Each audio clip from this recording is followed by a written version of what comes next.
Queen of Light 1111, and welcome to episode 6 of Step Into the Light with Queen of Light and Sunena. Yeah.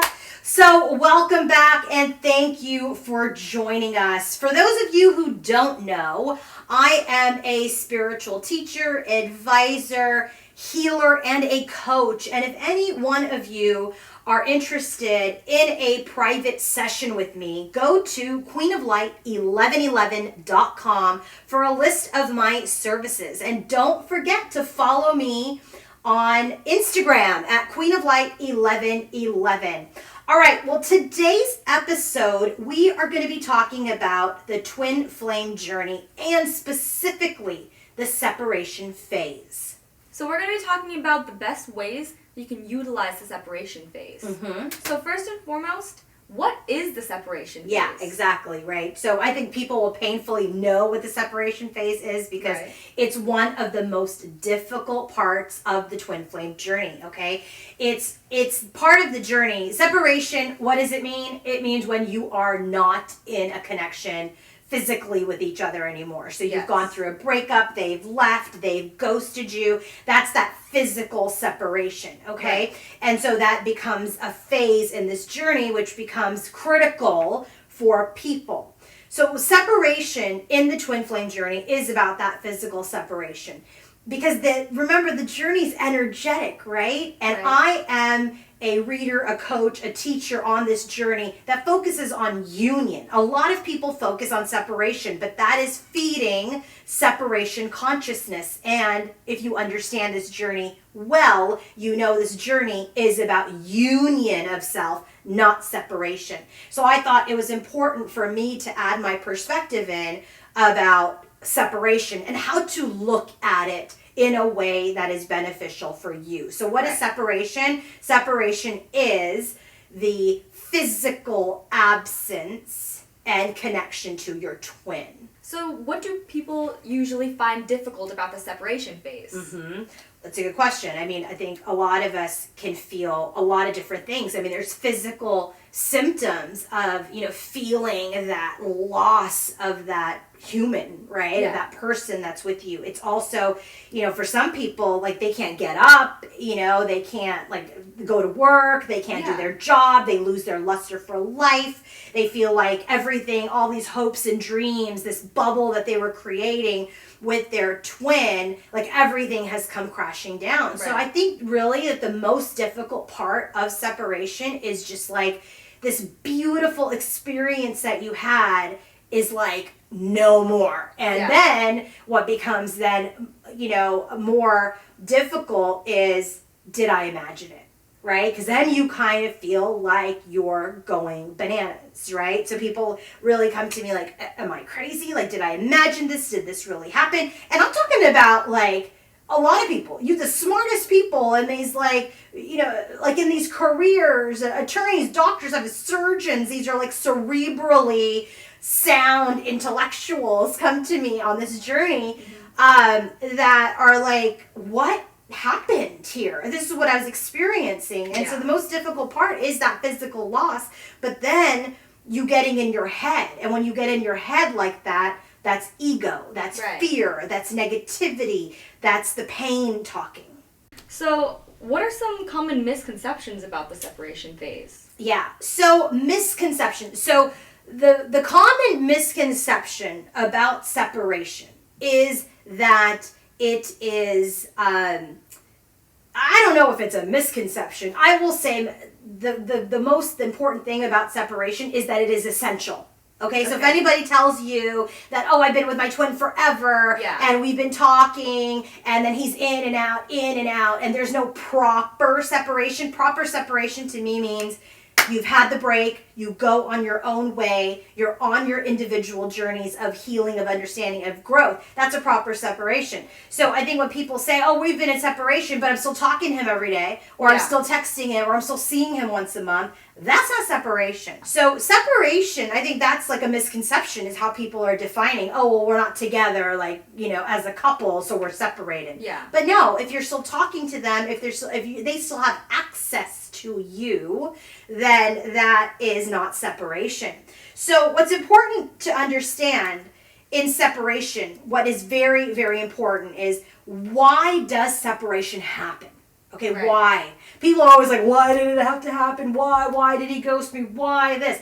Listen, the sooner you can embrace that this is happening, because it's happening. He's ghosted you. He stopped calling. The sooner you can embrace separation, the sooner you can take the steps into healing. Okay? And why is that essential? It's essential because this is what happens. This is why separation happens.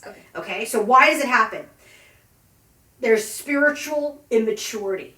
Or maybe even like emotional immaturity. Someone is not mature in the connection. Okay? Probably both people. Let's not always blame the masculine energy, not gender, but counterpart. Okay? Yeah. One or both people lack of maturity. The second reason, and a very common one that I find in my coaching sessions or in my services that I offer to clients, is that there is a lack of self-respect and love. Sometimes there's a codependency issue, there's a self-worth issue, there's a self-esteem issue. So that's another reason why separation occurs.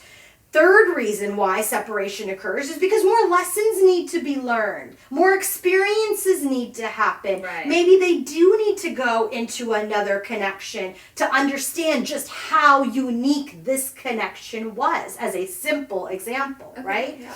The fourth reason is because healing needs to occur. Okay. We have to heal our wounds. We have to heal the things that have triggered us through this connection. And the fifth and last thing is just not time yet. It's not time. Everything happens, if you know this journey, in divine timing. So that's why separation occurs. Okay, so how should people think about separation, and what should they do when they are in separation with their twin? Yeah, good. So again, like I said, take the time to accept it. People are in denial. Oh, I'm going to just give him a week or whatever it is, right? Accept it. Accept it. Do not go chasing. That's part of this separation phase, this runner-chaser phase. The sooner you get out of chasing that runner, you can enter into separation, you can accept it, and you can start your healing. So how can you use the separation phase to benefit you and your journey? You can, 1, accept that separation has occurred.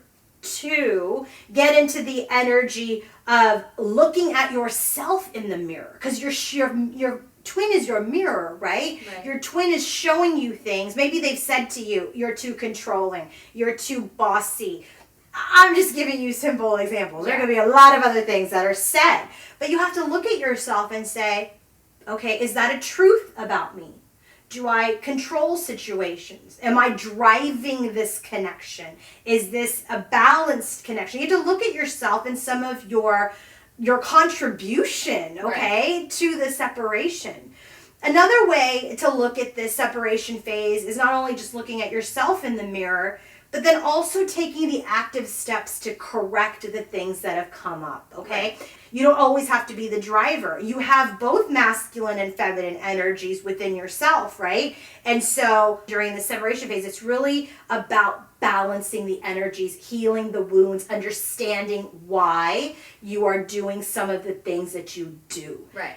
And so the other way, I also want to answer the question in that when you learn these things and you've honed this stuff in, the universe provides the opportunity for the two of you to come back together again, right? And then you get tested. Did it heal, right? Yeah. So when this happens, are you changed? Did you heal? Because you will go through the separation phase, not just one time. If you look at the twin flame journey, people have gone through separation many times. It doesn't happen like one and done. It's not one and done, right? Yeah. It happens a few times over, and each time it happens, more healing occurs, more change occurs, until that final separation where it's the crumbs at the bottom of the barrel that need to be cleaned out, right?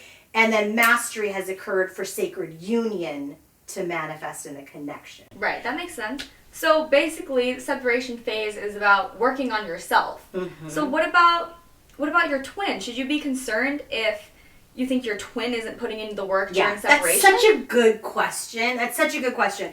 Because I get that all the time. Yeah. Right? People are too busy looking. Well, are they doing the work? Are they doing the work? Can you do a reading to see if he's healed this or if they've done that? And frankly, I understand as a human being why people would want to know. We're curious. Especially if they're not in communication, they don't know. Exactly. I get it. But here's the thing.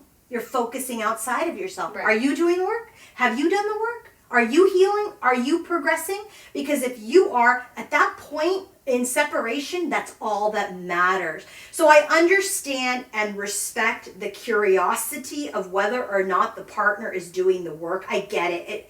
I get it. Yeah. As a human, I understand it. But as someone who's been through the journey that understands this at a different level of understanding, it doesn't serve you. Okay? It doesn't serve you unless, here's the caveat to that. The caveat to that is if you can effectively and really honestly and seriously detach. Like if you go and get a reading about your connection and your divine masculine to see where they're at, if you can just take that as information but not hold on to it as the Bible, as like the truth, then it's okay to just do a check-in to see. But if you're going to hold on to that energy and let it shake you, shift you, takes 2 steps back, then it's not good for you to know. Then you should focus on your own journey. But if you are solid and stable and will be unaffected by the result of a check-in, like of a reading, then I think it's okay to check in. Okay. But you have to be stable. You have to be in that place. And I'll tell you, very few people are in the space where they can go in and have a reading and not get totally affected by it. Either way, like overly inflated or deflated, right?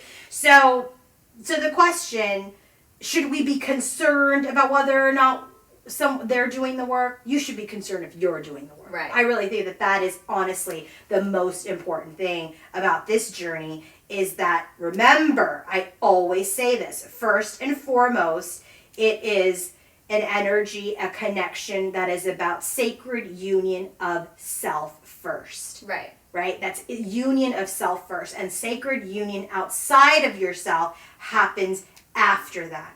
So again, right, just in closing the podcast, understand why the separation occurred, understand your part in it, embrace separation, understand it's going to make both of you stronger, okay? And if you take steps back, if you go into, being really sad, or some days you're really happy, just embrace the energies as you're going through the separation. Some days you're going to be sad. Some days you're going to be okay. But embrace it, allow yourself to feel the emotion and purge it. And remember that this pain that you're physically feeling is part of this ego attachment. Right. And remember that as your soul is awakening and rising, that ego is dying. Okay? Right. So I want to leave you guys with that, because bottom line is we create our own happiness. We create our own union.